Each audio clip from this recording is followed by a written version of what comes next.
You don't know the potential of a thing until a true leader arrives. The potential just really. You mean that out of this kind of city, a church can come out and not be looking for money and begging all the time? You don't know the potential of a nation until a true leader emerges. You don't know the potential of an institution. I am talking to you from practical experience. As a pastor that pastors, many pastors, one pastor was here, location remained like crawling. Another one steps in there under 2 years. The structure is completed. Sharp. Church exploded. We thought that this land was a dry land. No, it wasn't a dry land. It was a person there that was a dry man.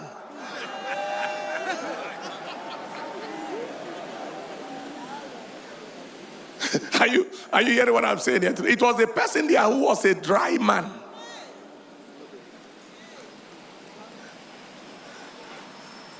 My Dr. Mrs. Paul Enenche was pastor of Maraba Church many years ago. In those days, the Maraba Church people, I don't know, there was a mentality that the Maraba area have. It was more like a village, local kind of mentality. She stepped in there, changed their minds on the spot.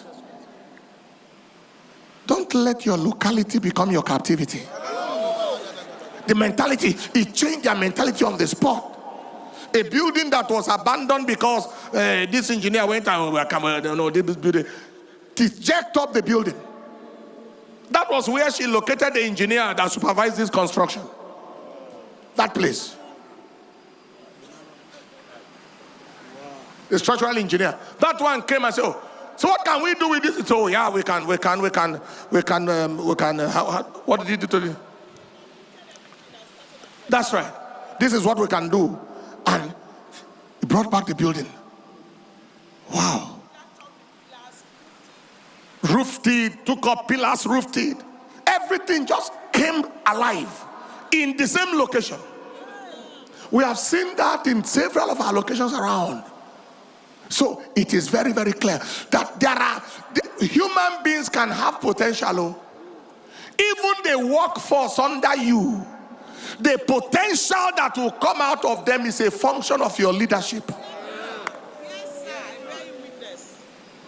The workforce under you, the people that you are leading, the church membership, the pastoral force, and the organization, the institution you are leading, both the human resources, the financial resources, the potential there that will come out is a function of the exercise of leadership. And that is why we are going to be on this journey for a session or two, because the potentials of things, of people, of institutions, they come out through leadership. Somebody say a loud amen. Somebody say a louder amen. Somebody say a loud amen. So leadership is necessary for the release of potentials of people, systems, and institutions. Number 6. So leadership is the difference in what brings out potentials in people. Number 6, leadership is necessary for the achievement of excellence and beauty. Excellence and beauty in human populations, in institutions, in nations. If anything is going to be beautiful, anything is going to be excellent, it takes good leadership. That earth that was without form and void, that was ugly, all of a sudden the same earth became beautiful because the right leader, the leader of all leaders, showed up. The Queen of Sheba came and saw Solomon and see her experience of Solomon. He said, "Happy are these thy people." When she saw the building, the beauty in 1 Kings chapter 10, if you start from verse 6, you see the comment of the Queen of Sheba. And she said to the king, it was a true report. All right, back up a bit to verse 3.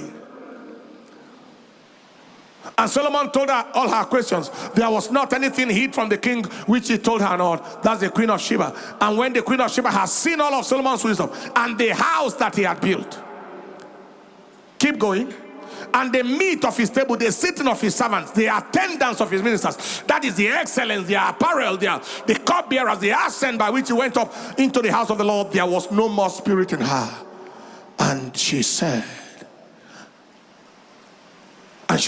to the king, it was a true report that I heard of in my own land of thy acts and of thy wisdom. He said, but howbeit I believed not the words until I came and my eyes had seen it. And behold, half was not told me. If anything is going to be beautiful, if anything is going to be excellent, it will emanate from the leader. Excellence does not happen by accident. It happens by a deliberate intention, and it comes out of the leader. When you see anything working, hold the leader. When you see it not working, ask the leader. Excellence. And number 7, leadership is necessary for the reproduction and perpetuation of leadership. What is the meaning of that? Leadership is necessary for the reproduction and perpetuation of leadership. That is, leaders must be available for leaders to be raised. Leaders must be available for leaders to be raised. Leaders must be available for leaders to be raised in the earth. The absence of true leaders, listen to this, the absence of true leaders will increase the shortage of upcoming leaders. Shortage. Leaders raise leaders. Apostles raise apostles. Pastors raise pastors. Evangelists raise evangelists. Whatever you are, you raise them. Everything produces according to its kind. Genesis chapter 1 and in verse 28, God said, be fruitful, multiply, replenish the earth. In other words, you must be a leader. If leaders must come of you, you must be a leader. You must